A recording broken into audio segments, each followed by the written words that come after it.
Our last diminished to figure out is D diminished, F diminished, A flat diminished, and B diminished. And those are all sevenths, as we mentioned earlier. So now we have a scale, again, that has to be figured out, and we're going to start on D, whole, half, whole, half, whole, half, whole, half, and back. If we start on F, whole, half, whole, half, whole, half, whole, half. If we start on A flat, whole, half, whole, half, whole, half, whole, and back to A flat. And then we have B, whole, half, whole, half, whole, half, whole, and B. And so now we have all three diminished chords covered. So we had a C diminished with a scale, whole, half, etc. We had an E flat built off of that, which we said was the same as C, F sharp diminished, which we said was the same as E flat and C, and A diminished. And that's the same as C.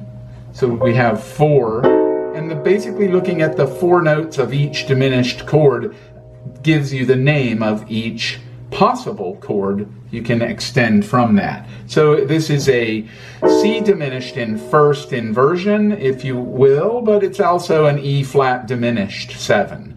And so we need to think of all of that as one thing. Same when we get here.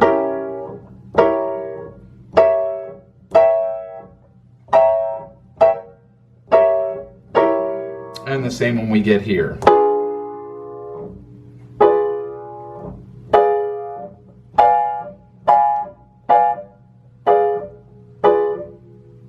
And I encourage you as pianists to try to play with two fingers like that.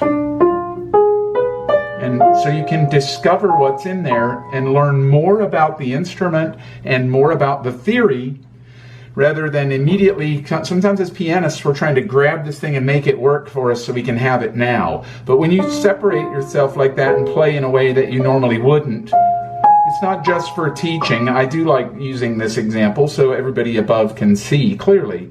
But I also do this when I'm alone for compositional purposes, because you can see there's ideas in here that will appear, and we're going to talk about them. I'm going to show some of them to you when we talk more about this in other videos. But for today, just a reminder that simple is often better.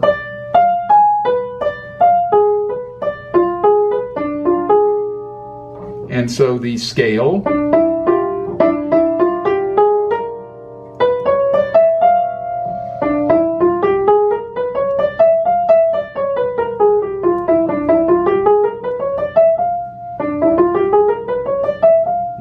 nice things with two hands.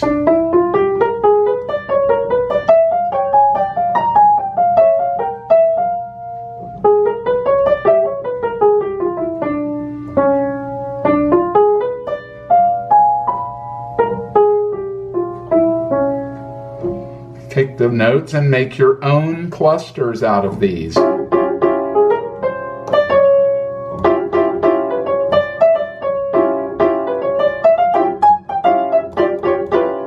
How you can learn to appreciate dissonance.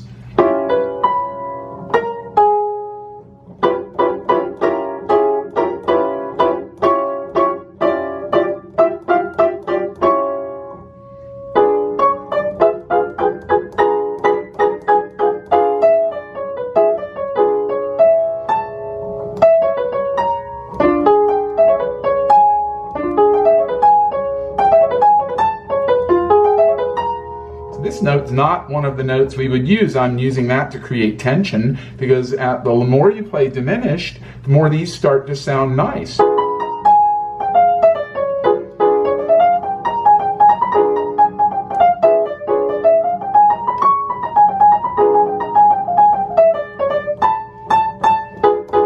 Now we put a note like that in there.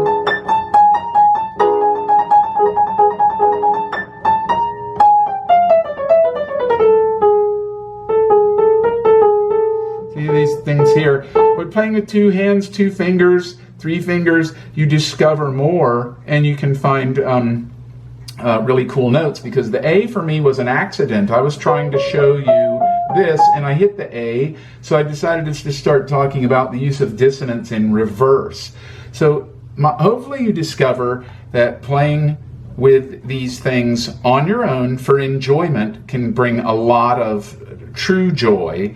And you don't judge your playing. You shouldn't judge anyone's playing. You want to try to be yourself, and this will really help you get there. So, diminished, we're started.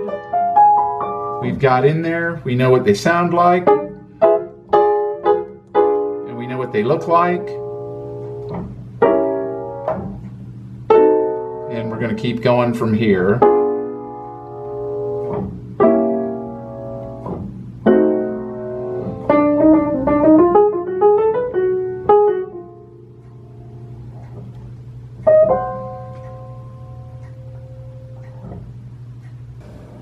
Using diminished chords and scales can be a great way to bring new life to your playing.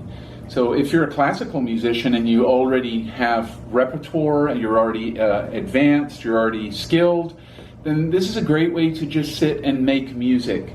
You can do this alone for yourself and just experiment with the sounds of diminished, how pretty they are, and what the scales can bring you. Mistakes happen, who cares? When you're playing alone, you're playing for beauty and joy and the personal rewards that you can actually create. Then you're not bound by your repertoire, and you can actually do a lot of fun things. Don't judge your playing. Now, the same thing with if you're into pop music or jazz music. Some of you guys might already know about this theory. The composers often know about the theory and the use of diminished. But there's always another way to look at things and different angles. So hopefully my little series on diminished will give you that. And I'm looking forward to seeing you next time.